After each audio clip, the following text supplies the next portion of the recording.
Olá, sejam muito bem-vindos ao Portfólio Global, o seu programa sobre macroeconomia e investimentos no exterior. Toda semana nós trazemos um convidado para te contextualizar e que você consiga tomar as melhores decisões de investimentos.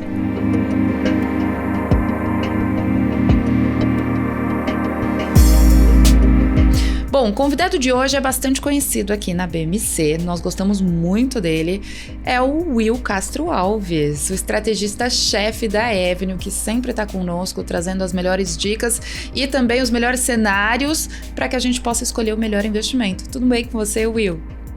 Fala, Bruna, prazer estar aqui falando contigo, falando com o pessoal da BMC, esse tema que muita gente se interessa, né?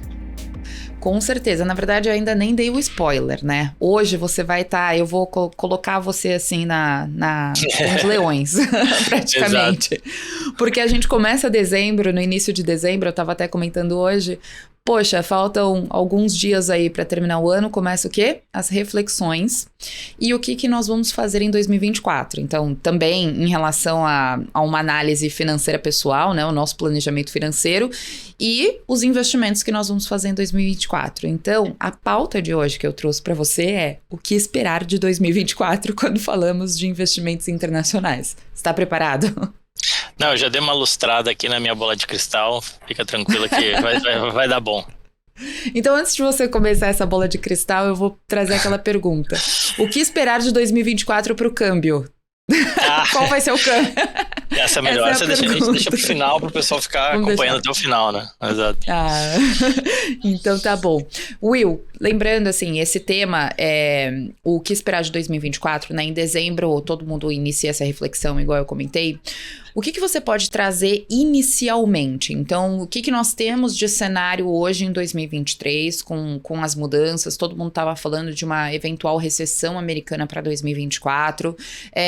Só que tiveram ali, alguns dados foram muito importantes. Recentemente, todo mundo acaba olhando muito os dados do emprego.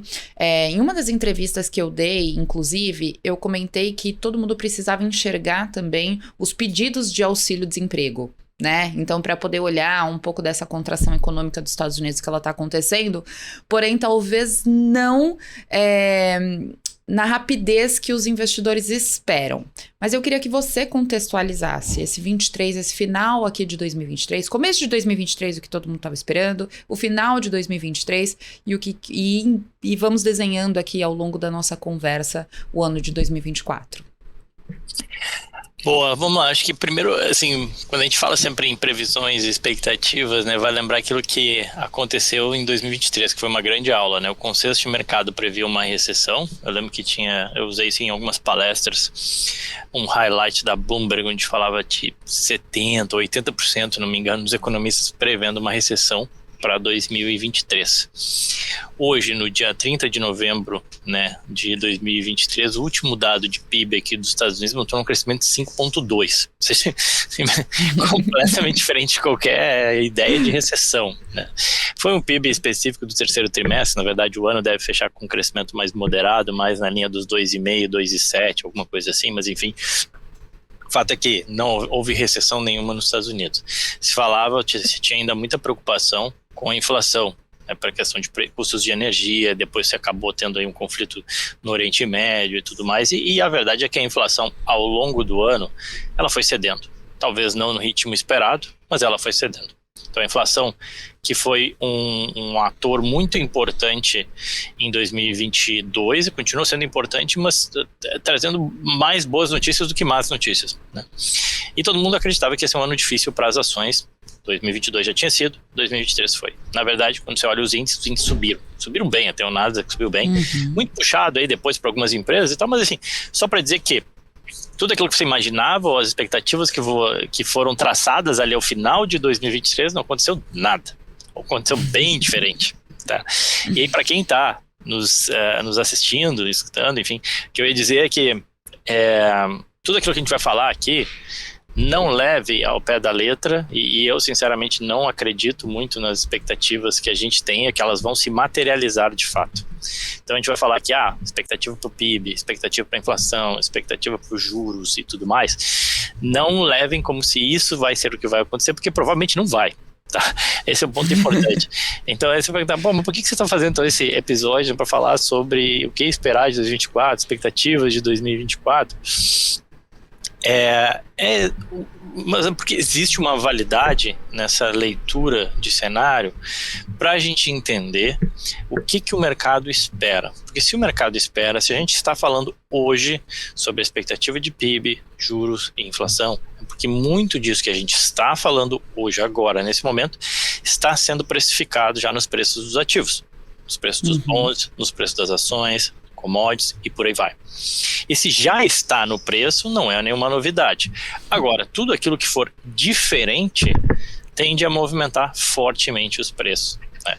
Então, por que é importante a gente ter a noção de cenário, quais são as expectativas? Porque o mercado, por exemplo, trabalha hoje com uma expectativa de crescimento, vamos supor, de PIB de 1%. Se a gente começa a ter surpresas positivas, isso tem impacto em juros, isso tem impacto na bolsa, isso tem impacto em diversos outros preços de ativos. Então, assim, é para isso, assim, o que já está no preço? Se vier um PIB de 1%, já está no preço. Não muda, muda o cenário. Então, é para isso que é importante a gente saber o cenário e para isso que a gente está fazendo esse episódio. E sobre a questão da validade das predições econômicas, né? Aproveitando que essa semana a gente teve, infelizmente, faleceu o Charlie Munger, né? Usando algumas frases dele e do Warren Buffett, né? O Warren Buffett, numa das suas reuniões anuais da Berkshire, ele falou: eu e o Charlie, a gente não presta atenção em projeções macroeconômicas. A gente trabalhou juntos por 54 anos e eu acho que eu lembro, ele falou, a gente não fez nenhuma decisão, tomou uma decisão de investimento numa ação ou numa empresa por conta de projeção macroeconômica. Então, quando o maior investidor de todos os tempos, o Oráculo, fala isso, né, e o Charlie Munger também bate muito na tecla de, poxa, o problema de você fazer previsão é que você acha que você sabe alguma coisa. E na verdade a gente não sabe de nada, a gente é muito ignorante, a gente deveria saber, isso, que a gente é muito ignorante, né? Então, para bater um pouco nessas previsões. Então, se eles nos falam isso, se eles nos dão essa sabedoria, eu acredito muito naquilo que eles falam. Por outro lado, conforme eu comentei, o foco aqui é meio que ter uma noção de qual que é o cenário, né? O que se espera, o que se está olhando à frente aí, para daí, tudo aquilo que for diferente, a gente tem uma noção de como isso pode impactar o mercado. Tá, então começando, entendendo que estava no preço, qual que é o cenário da inflação? Então, falando sobre inflação, né? Não, eu acho que aqui o brasileiro, ele tá muito acostumado, nós vivemos nessa questão de inflação, mas o mundo inteiro, os mercados desenvolvidos, tanto Estados Unidos quanto Europa, eles não estão acostumados com isso, né? Historicamente, os juros dos Estados Unidos são super baixos. Então, qual que é essa expectativa para a inflação? Vemos aí uma curva de juros, né? Inflação e juros, a gente vê uma curva se fechando, isso já está no preço desses ativos? Bom, o que a gente, aí sobre inflação, vamos lá, adentrando já, né, botando a bola para rolar, a inflação ela foi um grande problema em 2022, em 2023 ela passou por uma desaceleração muito grande. Eu estou preparando uma palestra, fazendo a propaganda spoiler aqui, né, no canal de YouTube da Avenue, a gente sempre faz uma palestra macro, onde fala um pouco, a gente vou apresentar alguns gráficos para mostrar isso, mas em geral, se você olhar tanto nas economias do G10 quanto na economia dos emerging markets. E G10, para quem não sabe, são as 10 maiores economias do mundo. Emerging markets são países como Romênia, Polônia, Chile, Brasil, Colômbia.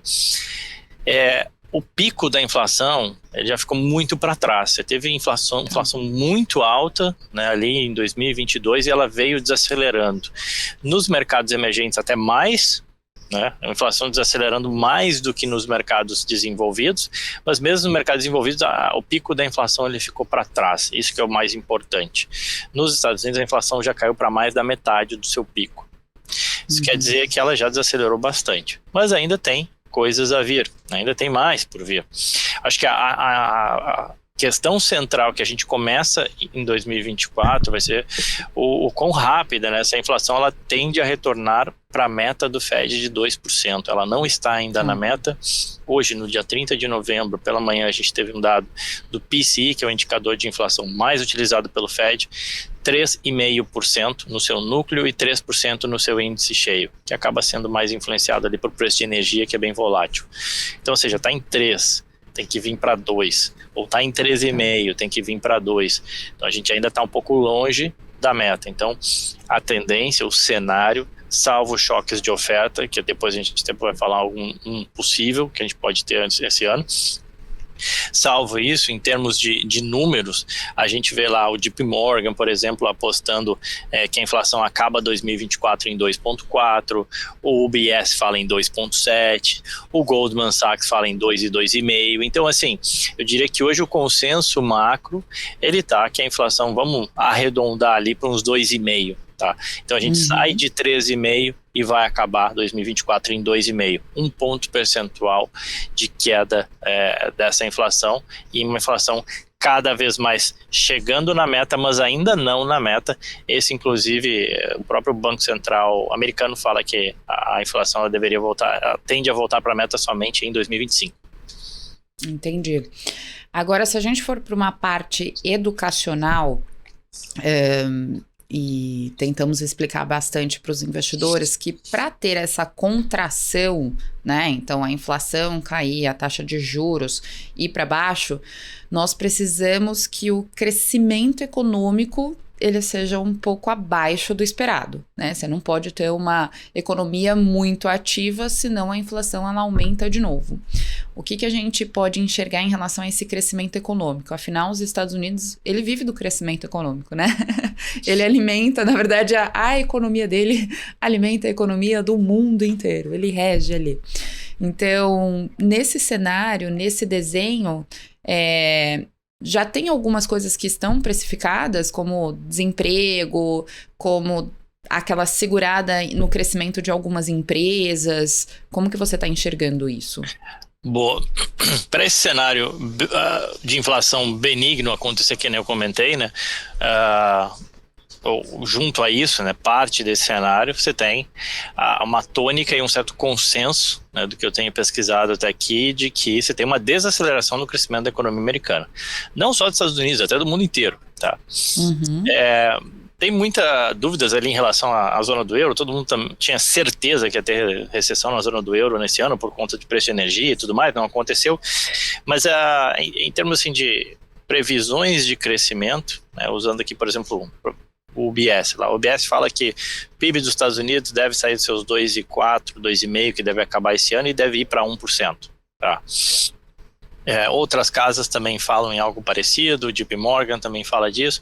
Acho que o único que destoa um pouco é o Goldman Sachs, que tem uma visão mais otimista, né, para crescimento econômico nos Estados Unidos, falando em mais de 2% de crescimento, mas eu diria que é quase que um ponto fora da curva. Em geral, o que a gente vê assim, o grande consenso, ele fala o seguinte, você espera um mundo que cresça menos em 2024 e em alguns momentos até flertando com uma contração.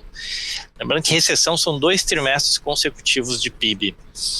E por isso, muita gente não acredita na recessão. Muita gente fala, isso, assim, você pode ter um trimestre de contração, um trimestre ruim, mas não necessariamente 2 que conjecture uma recessão e, em geral, uma desaceleração de crescimento econômico, né? Que isso, obviamente, acaba ajudando, né, nesse cenário de inflação. E por que desacelerar? Bom, primeiro que o consumidor americano está com menos poupança, né, ele já gastou bastante da sua poupança, todo aquele dinheiro extra que foi injetado na economia já foi sendo gasto nos últimos anos, você tem taxa de juros muito alta, a própria inflação, né, ela foi reduzindo o poder de compra. Se o teu salário não aumentou mais do que a inflação, obviamente que você tem menos, você vai comprar menos, né?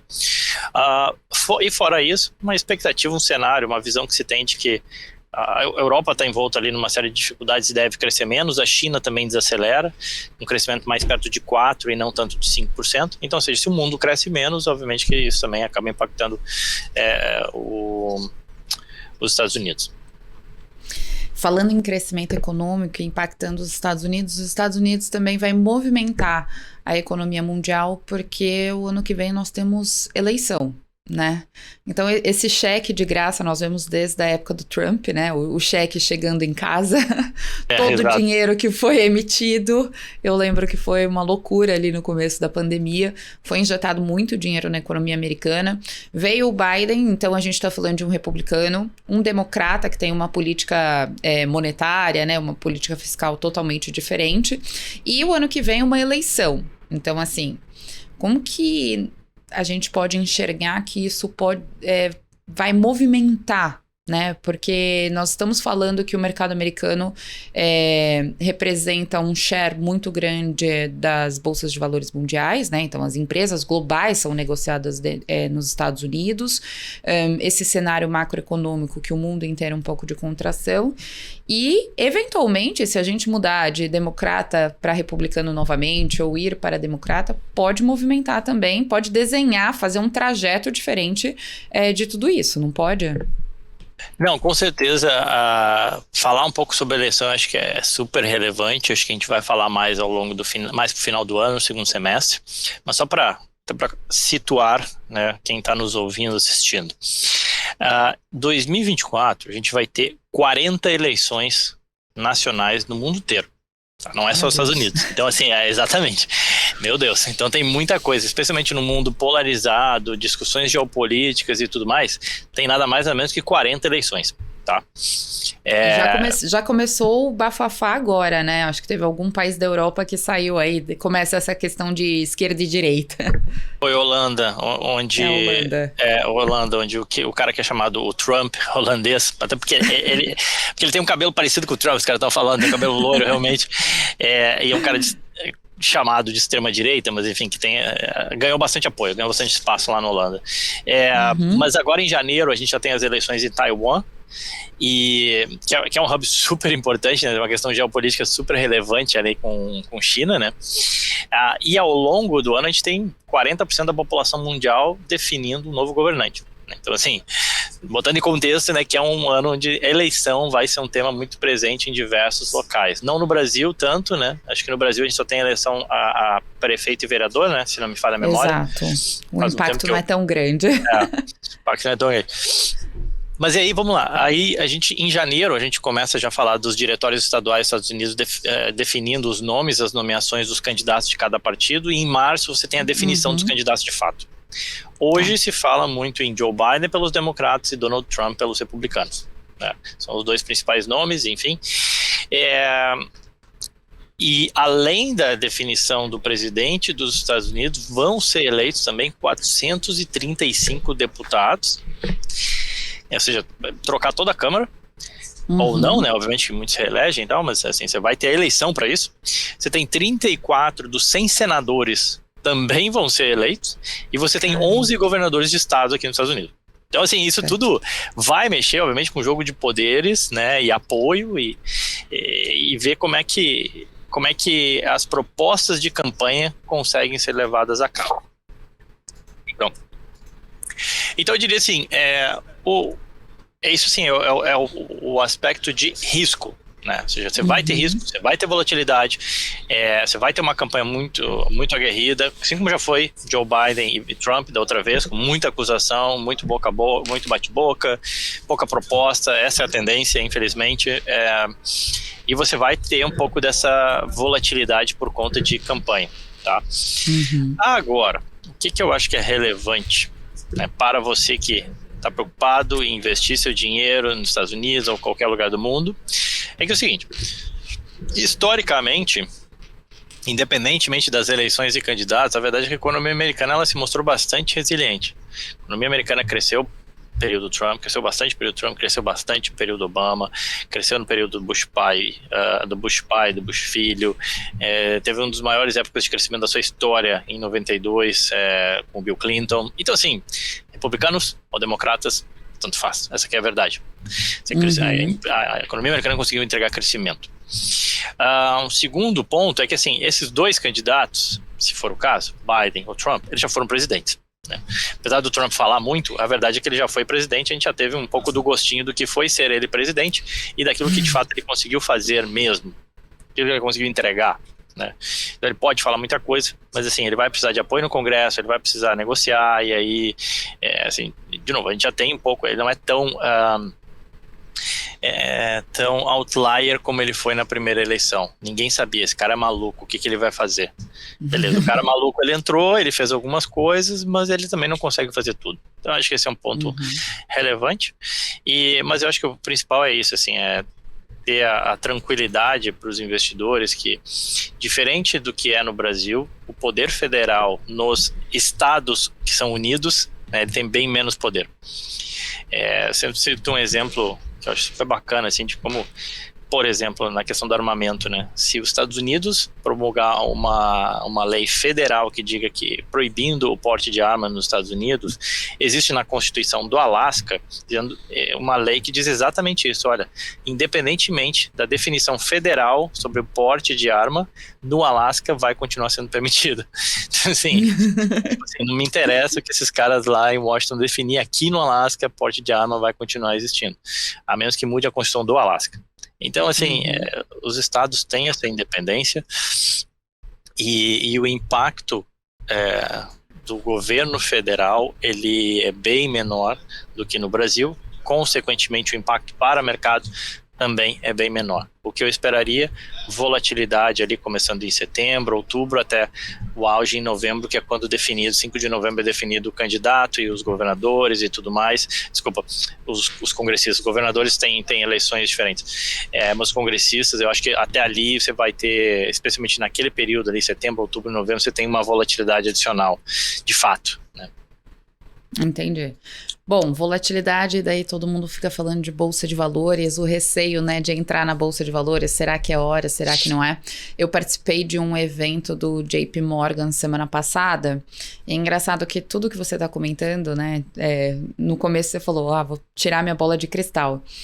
E quando ela estava apresentando, ela falou a mesma coisa, ela falou, vou tirar minha bola de cristal aqui, mas já digo uma coisa, nós mudamos de opinião no meio desse ano. Foi muito engraçado ela comentar isso. Porque eles estavam enxergando um cenário para os Estados Unidos e eles acabaram mudando. E agora está indo muito para esse desenho, de acordo com essas questões, está indo para 2 desenhos, né? Então, assim, o que nós vamos poder enxergar de oportunidades? Então, olhando ali, falamos sobre o cenário macroeconômico, o que vai acontecer, as eleições acabam movimentando bastante, igual o pessoal comenta na internet, né? Vai todo mundo colocar aquele jaleco de especialista em eleição americana durante um determinado tempo, vai estar todo mundo falando sobre isso, mas aí vem as perspectivas. Então, dentro desse cenário, vamos olhar todas as perspectivas. No último episódio aqui, né, no último programa do Portfólio Global, eu entrei um pouco num tema que foi investimentos alternativos. E eu dividi investimentos alternativos em vários. Então, tem aquele alternativo mesmo, voltado muito para alta renda, o private equity, o venture capital. Tem aquele alternativo que, na verdade, são as tendências, né? Então, assim, que eu acho que foi o que mais movimentou. Quais são as tendências que vão girar? E uma delas era a inteligência artificial. Falando nisso, porque tem pessoas se posicionando agora no mercado de ações, e eles queriam saber se entravam, por exemplo, eu posso falar, você não, mas sobre o Google, porque o Google, dentro dos seus resultados, não supriu a expectativa do mercado, porque o pessoal queria que eles tivessem faturado muito mais com seu projeto de inteligência artificial. E eu falo que inteligência artificial hoje, o Google vai, lógico, eu ainda acredito nessas empresas, enfim, nas Big Techs, mas eu acho que a inteligência artificial não é mais uma tendência, ela virou uma realidade. Certo? Mas ainda, lógico, tá todo mundo olhando para isso e vendo as empresas que estão investindo nesse setor. Então, olhando para isso, investimentos alternativos, tendências e cenário atual, né, assim, o que é realmente realidade, vamos entrar em inteligência artificial e alguns outros mercados. Então, vamos começar pela inteligência artificial. Muito esse ano, né, se falou muito sobre isso, vemos algumas grandes ações, né, o Google acho que caiu em torno de 6-7% no dia do resultado, e principalmente em relação à expectativa da inteligência artificial. Você acha que isso, ano que vem, vai ficar muito forte ainda, olhando já para o cenário de oportunidade? Não, acredito sim, Bruno. Eu acho que diferentemente daquilo que a gente já viu em outros anos, né? Quando você tem um certo buzz. Você teve o buzz das ações de cannabis, o buzz do metaverso, o buzz de biotecnologia por conta da, da, da Covid, né?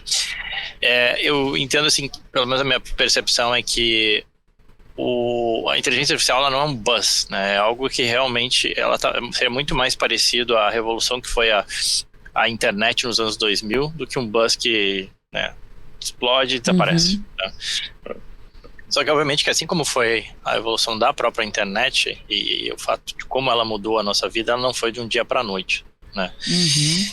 A gente tem um pouquinho mais de idade, eu mais do que a Bruna, tá? Mas assim, as nossas primeiras experiências com internet era esperar até meia-noite para você fazer aquela internet de escada, super lenta, demorar meia hora para conseguir era assim também. Assistir e a sua mãe tirava o telefone do gancho, caía a internet. Exatamente, você estava tentando baixar um negócio, alguém ligava o telefone, olha como mudou. Essa foi a primeira experiência, né? Hoje em dia parece um negócio meio pré-histórico, assim, né?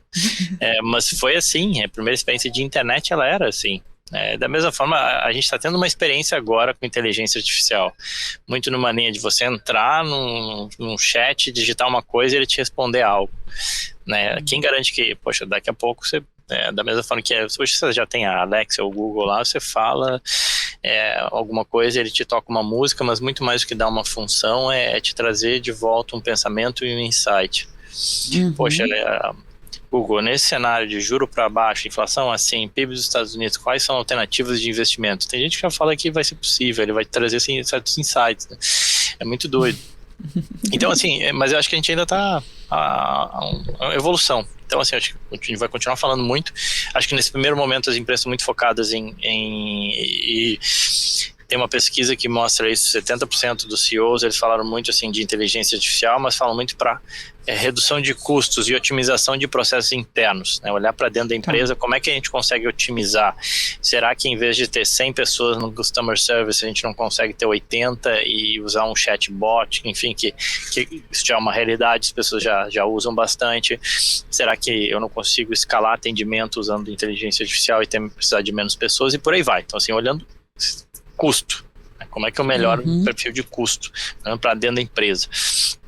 E um segundo desenvolvimento é como é que eu consigo oferecer algum serviço. Então a Microsoft está lá com o seu Autopilot, lá tentando incrementar, melhorar o Excel, melhorar o PowerPoint, melhorar que vai ter ganhos de produtividade. Então aquela ideia de montar uma apresentação, você não sabe, já tem vários exemplos de vídeos até na internet, que você fala lá para a inteligência, eu quero uma apresentação com isso, puf. Parece aquela coisa meio de mágico de desenho, né? Plim, o negócio aparece assim, né? Então acho que esses são os primeiros desenvolvimentos, a gente vai continuar falando disso, e eu acho que a diferença só é que talvez bola de cristal mesmo, né? A gente vai talvez falar menos só das Big Techs e mais de outras empresas que também estão fazendo os seus desenvolvimentos em inteligência artificial.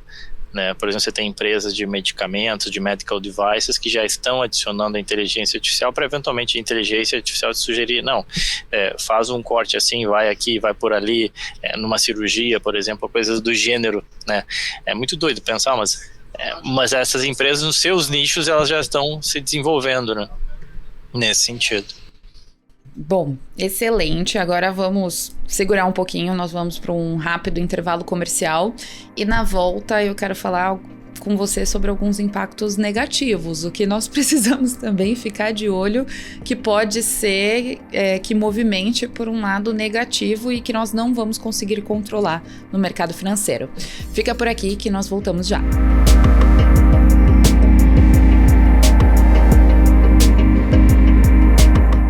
Continuando o nosso programa Portfólio Global, onde nós damos vários insights sobre o mercado global de investimentos, cenário macroeconômico, tudo que pode impactar suas decisões. Hoje nós estamos falando com o Will sobre o que esperar de 2024. Bom, a gente não tem a nossa bola de cristal, né, Will? Mas a gente está tentando dar um direcionamento aqui pro pessoal. Vamos tentar. Eu digo que nem jogador de futebol, né? Sempre com muita humildade, respeitando o adversário, a gente tá aqui, né? É verdade. Nós terminamos o bloco anterior falando sobre as expectativas, o que está no preço, falamos sobre o cenário macroeconômico. Só para fechar essa linha, antes de trazer o spoiler que eu dei, que pode ser um cenário negativo, eu escutei dizer também, estava vendo ali nas notícias e na mídia, puxando aquele gancho que você falou de outras empresas, não só as empresas grandes, mas olhar outras empresas. Eles até comentaram sobre o índice SP500, né? Ele vem de um crescimento mesmo nesse período, vamos dizer, não posso falar recessão, mas nesse período aí de dificuldades depois de um 22, mas o SP500 ele tem performado muito bem. Mas eles salientaram, pare de olhar essas empresas grandes que têm um share, né, um peso muito grande ali no SP500 e olhe as outras 400 empresas. Para fechar aí sobre essa expectativa de cenário americano, você concorda com essa frase? Que tem muitas daquelas 400 empresas, as pessoas deixam de olhar quando a gente fala sobre investimento em ação individualmente? Não, eu acredito sim, mas o que a gente tem falado até internamente aqui, com clientes da Avenue, assim, poxa, essas ações elas já estão muito bem precificadas, elas continuam entregando excelentes resultados. Se eventualmente elas continuarem entregando excelentes resultados, elas podem continuar se valorizando. Então, assim, para você não ficar totalmente não exposto a elas, você tem hoje ETF. Você tem um ETF lá, seja da NASA, que é o S&P, que tem um grande peso delas, né? Então é uma forma de você ter uma exposição sem ter que escolher o Google, ou a Amazon, a Nvidia, que já subiu, enfim. Poxa, a gente tem uma exposição nelas e faz o picking, né, em outras ações, né? Porque de certa forma quando você coloca outras ações, você já está dando um peso maior do que ela teria no índice, né? E se você acertar, você tende a performar melhor do que o índice, né? Então o que a gente sugere é meio que nessa linha, assim, legal, essas ações elas são muito boas, são as empresas que estão na crista da onda da inteligência artificial e talvez continuem sendo. Então você coloca isso através de um ETF, você tem essa exposição, você pega se elas continuarem subindo, mas você tem outras também, 490 para você estudar. Então no setor farmacêutico tem muita tecnologia embarcada, outro tipo de tecnologia, mas que cada vez mais algumas empresas de medical devices elas já vão trabalhando poxa, legal esse negócio de inteligência artificial, como é que eu consigo usar isso dentro da minha operação? Empresas de serviços, legal, como é que eu uso de fato a inteligência artificial para ter ganho de produtividade e reduzir custos? Então empresa que trabalha com folha de pagamento, empresa que trabalha com atendimento a clientes, elas já estão usando inteligência artificial, elas também estão fazendo a sua corrida para a inteligência artificial, elas não estão criando o ChatGPT, que não é o objetivo delas criar o ChatGPT ou o Bard do Google, o que quer que seja, mas poxa, esse negócio talvez seja útil para mim, e aí nisso eles estão introduzindo essa inteligência artificial. É que nem o exemplo, as empresas de seguro, né? Você tinha várias empresas de seguro que já estavam usando drones para avaliar carro, por exemplo. Você ia lá fazer um raio-x do carro, você não precisava mandar uma pessoa, enfim, você tem, cada um no seu setor vai usando como é que eu posso usar a tecnologia da melhor forma. Então eu acho que isso que às vezes passa meio desapercebido, né, pelo mercado. Você tem boas e grandes empresas entregando bons números sem talvez estar revolucionando de uma forma tão forte como né, um ChatGPT da vida e tudo mais, mas que também tem coisas interessantes acontecendo nelas e que eu acho que merecem ser estudadas, observadas, acompanhadas. Perfeito. E lembrando você que a Avenue, né, tá participando aqui do Portfólio Global, nossa patrocinadora. Então, se você quiser abrir a sua conta, não se esqueça de clicar aqui, coloca o seu celular neste QR Code que tá aqui na tela, abra a sua conta e tem acesso em mais de 8 mil ativos para você investir, inclusive os ETFs, não só os ETFs de índices, mas ETFs de setores, ETFs de tendências, enfim, tudo que você acreditar, tiver bem embasado, você consegue acessar pelo mercado americano. Will, agora falando e não te desmotivando, tá? Porque quando você investe, você precisa saber como ganha dinheiro e como perde dinheiro. Então, vamos falar não como as pessoas podem perder, mas o que pode impactar, né? Porque perder é uma palavra muito forte. Quando a gente fala de renda variável em si, são as oscilações, não é que você está perdendo, né? Tem muita posição que você consegue continuar e pensar um pouco no longo prazo. Mas em 2024, quais são os temas que podem gerar eventuais riscos nessas oscilações e que talvez a gente não consiga controlar? Porque algumas coisas, quando fala, inclusive de cenário macroeconômico, nós sabemos que existem políticas macroeconômicas, as eleições, enfim, existem N coisas que dá minimamente para você controlar. Mas existem coisas que vão causar essa oscilação que a gente não consegue. Você consegue trazer alguns exemplos pra gente? Boa, sempre é complicado, que eu acho que sim, obviamente tem coisas que a gente não consegue, não imagina, não percebe hoje que vão acontecer, né? Você teve alguns exemplos aí, como guerra, que você não imaginava e tudo mais. Mas isso é uma coisa que chama atenção, que eu acho que vale ficar de olho e postular aqui, né? A questão é o impacto climático e nas safras de um El Niño, né? A gente já está tendo algumas ondas de calor no Brasil, que obviamente secam o solo e afetam as safras. E hoje você tem... é muito doido isso, né? Mas você tem 5 países, né, que respondem... Deixa eu ver se eu tenho dado aqui. São 5 países que respondem por uma parte super relevante da produção, 60% da produção global de alimentos, por incrível que pareça. 5 países, o Brasil é um deles, né? Então você tem Índia, Brasil, Argentina, China, Estados Unidos. Se você colocar a Austrália também, que é outro relevante aí, mais na parte de carnes. Então você tem aí uma meia dúzia, que nem você tem 10 países aí, que é onde basicamente se produz alimento no mundo, né? Ou pelo menos a parte básica do alimento, né? Obviamente você pode produzir a laranja no Brasil e depois produzir o suco lá fora, como acontece infelizmente, ou o café, né? Mas onde você planta e onde você colhe, né? Acontece em alguns poucos países, e esses países são sim influenciados pelo El Niño. Tá? É um fenômeno climático que acontece de 2 a 7 vezes por ano, de cada 2 a cada 7 anos, mais ou menos, né? Cedo ou tarde acontece. O último que aconteceu foi em 2018 e 2019. Normalmente reduz a área colhida no mundo e, consequentemente, tem um impacto em preço de alimento. E aí, poxa, se preço de alimento eventualmente sobe, você tem impacto na inflação. Mas preço de alimento não está no núcleo da inflação. Claro, não está, preço de alimento exclui, porque é exatamente isso, ele é muito volátil, né? Mas ao passo que a gente fala que a gente ainda está numa batalha contra a inflação, no início a gente falou disso, né? Se você tiver um problema de safra que aumente o preço de commodities, tende a influenciar o preço de alimento para cima. Se o alimento fica mais caro, é a inflação, e consequentemente você também tem um pouco de repasse disso, né? Para outros serviços, para outros produtos, né? Então esse é um ponto relevante, importante também até para o Brasil, né, porque a gente teve uma safra muito porrada, muito recorde em 2023, entrou muito dólar no Brasil por conta do agro, e se, né, não entrar muito dólar por conta de um El Niño ou de uma safra mais fraca em 2024, né? Qual vai ser o câmbio de equilíbrio que a gente vai ver em 2024? Então acho que esse é um risco importante, a questão do El Niño, né?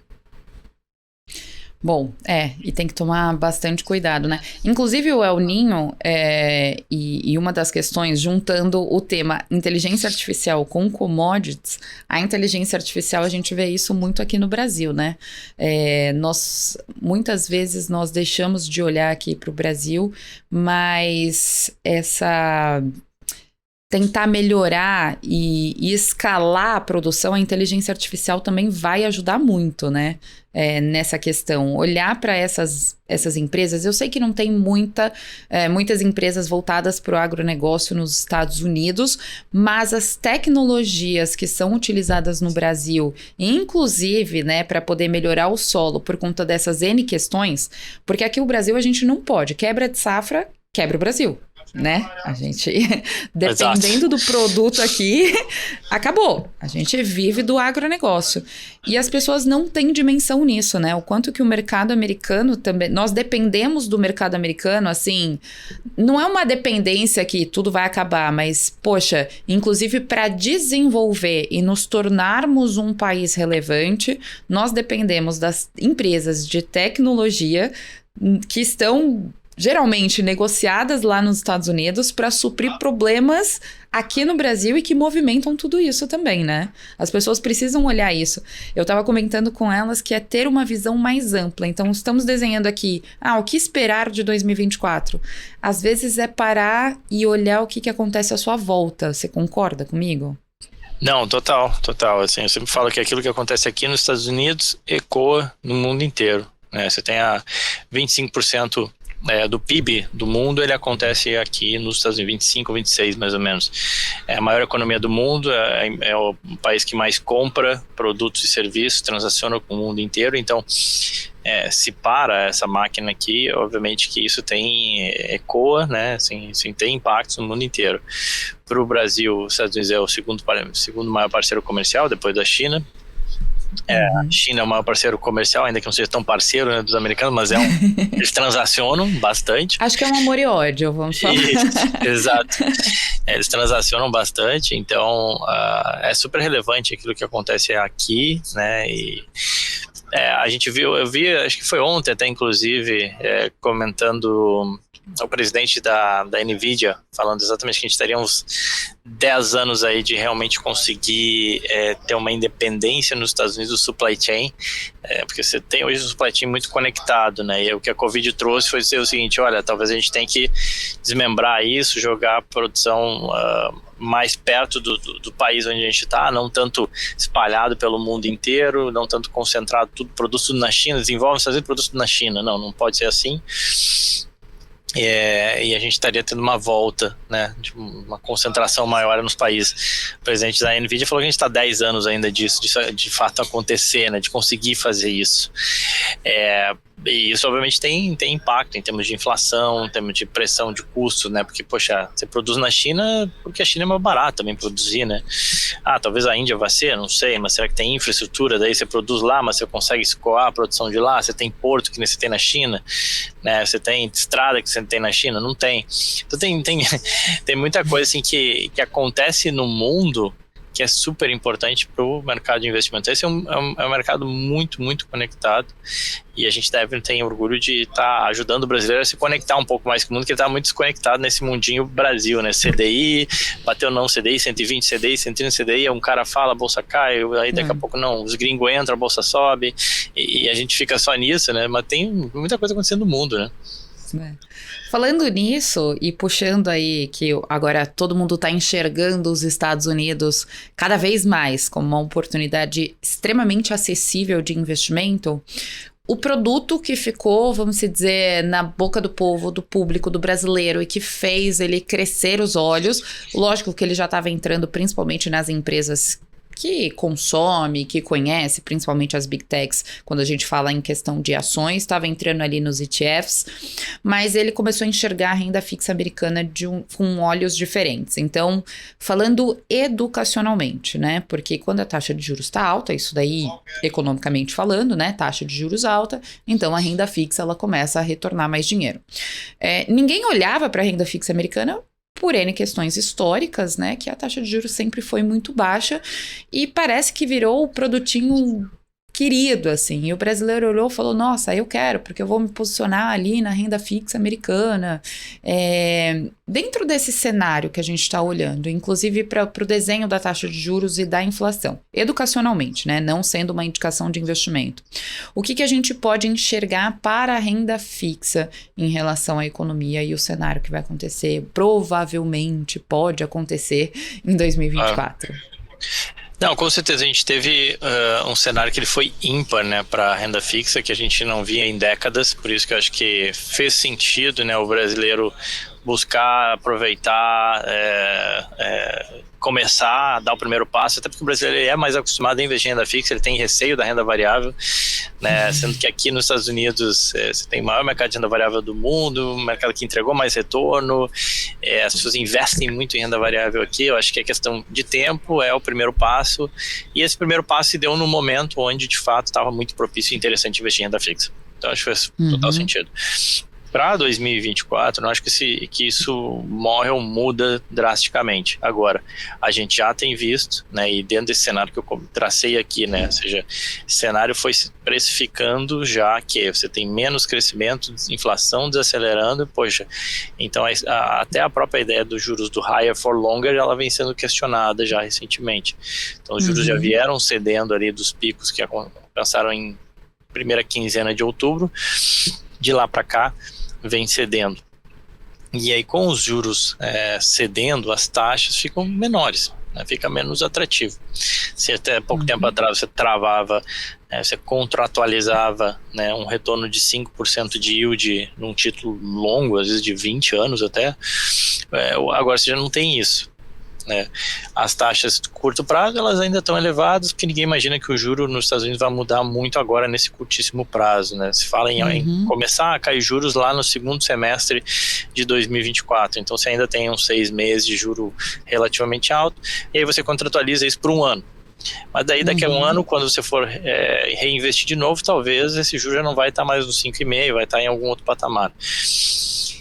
Então o que a gente tem visto é que um investimento em renda fixa, ou conseguir travar ou contratualizar essas taxas por períodos mais longos, já está ficando mais escasso, já está diminuindo as alternativas. Ainda tem, mas a partir do momento que esse cenário que a gente comentou aqui, de economia desacelerando, inflação cedendo, cada vez mais você vai ter, você sai do patamar de 5% e vem para um patamar mais de 3%, por exemplo, né? Tô aqui chutando o número, e aí se você tiver muito mais perto de 3%, será que aí você talvez, poxa, será que vale a pena, será que faz sentido investir em renda fixa, ou será que não faz sentido eu ir para outro tipo de produto, né?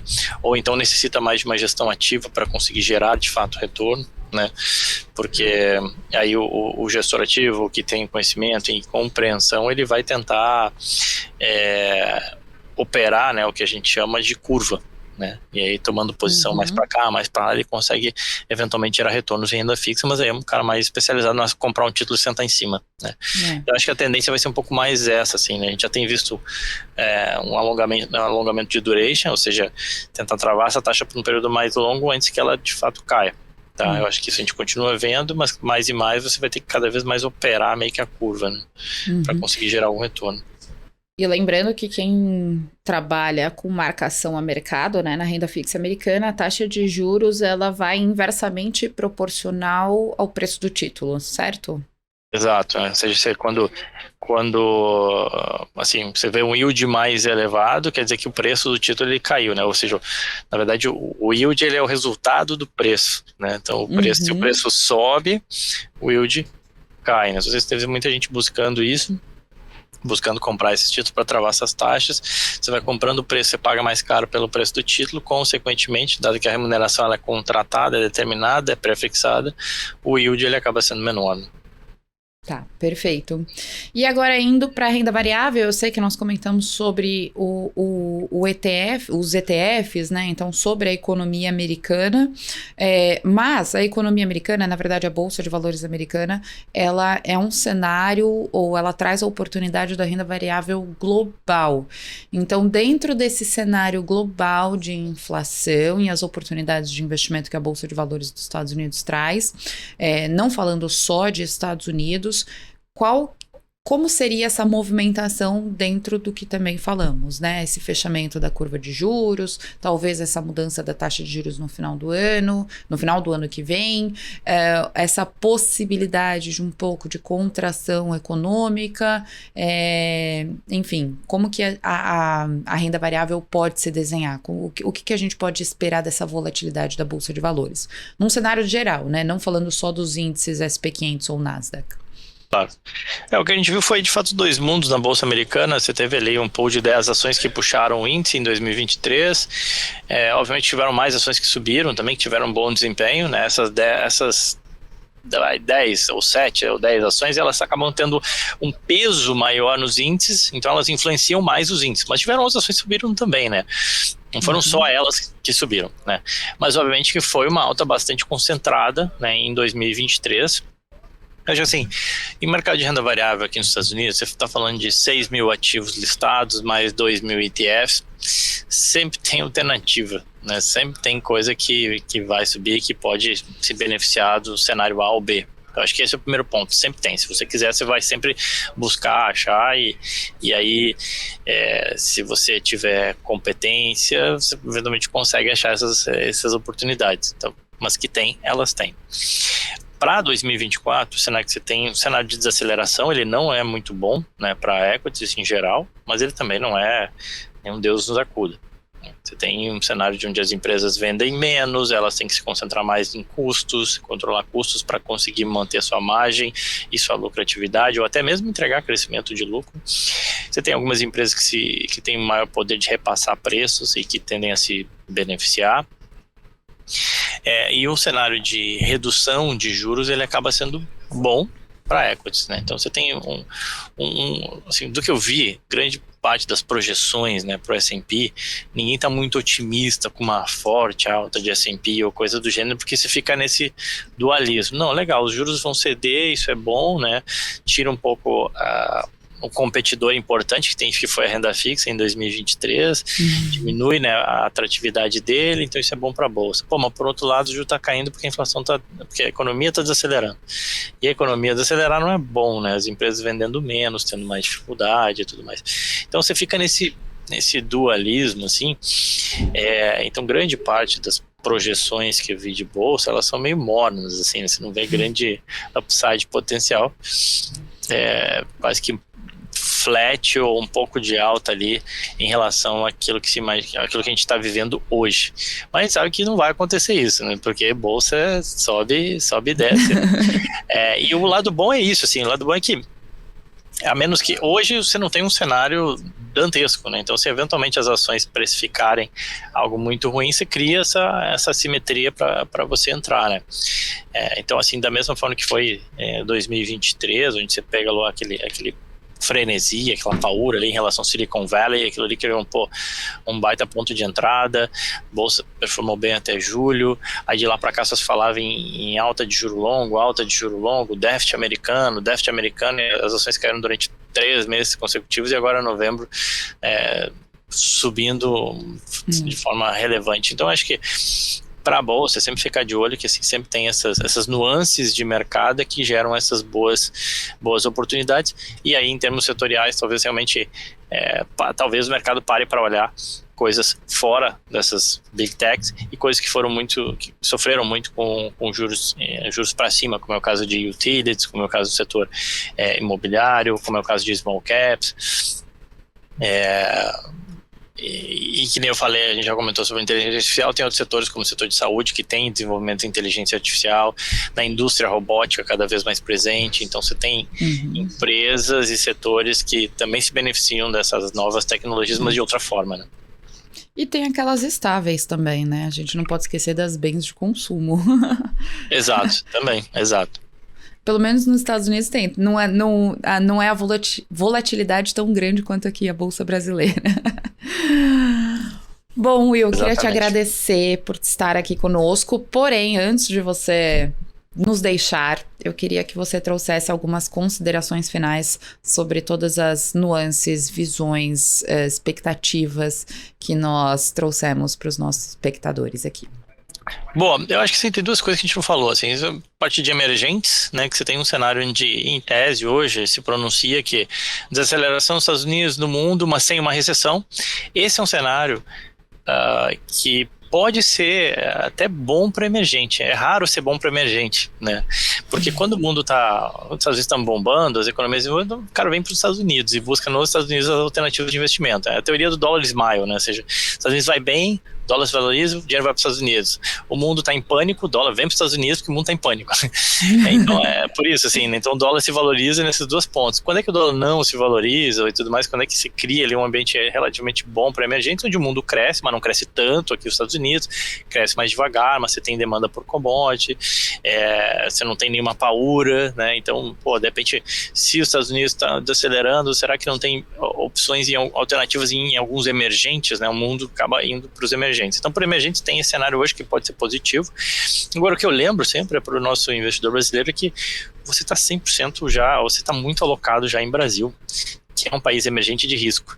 Esse é o cenário que a gente tem hoje como base, mas e se não se conjecturar isso? Né? E mesmo se conjecturar, né, você tem aquela máxima, né, o Brasil não perde oportunidade, perdeu uma oportunidade.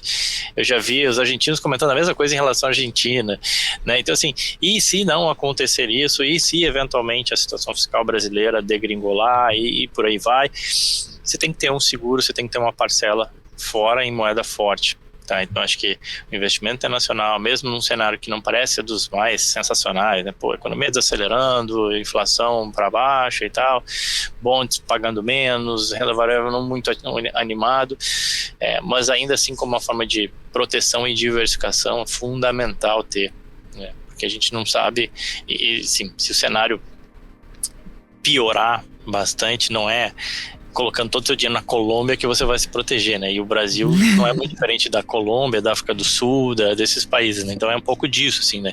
Tem mais a ver, investimento internacional tem mais a ver com proteção e perpetuidade, né, do seu capital, da sua poupança, do que somente em, eu quero ganhar 10 e lá eu ganho 12 e por aí vai, né? Acho que é um pouco menos isso e mais sobre proteção e diversificação. Com certeza. Eu acho que muitas pessoas veem isso. Muito obrigada, Will. Obrigada mesmo pela sua participação. Ajudou bastante o pessoal a entender o que pode esperar de 2024. E espero que você esteja conosco mais vezes. E daqui a pouco eu tô aí em Miami. Com certeza. Vem aqui que o café é por minha conta. Fechado então. Esse foi mais um programa Portfólio Global. Espero que vocês tenham gostado. Não se esqueça de se inscrever no nosso canal do YouTube e acompanhar toda a programação. Se você não conseguir olhar na TV fechada, no horário específico, não se esqueça que lá nós temos todo o conteúdo passado para você reassistir quantas vezes for necessário. Nos vemos no próximo programa.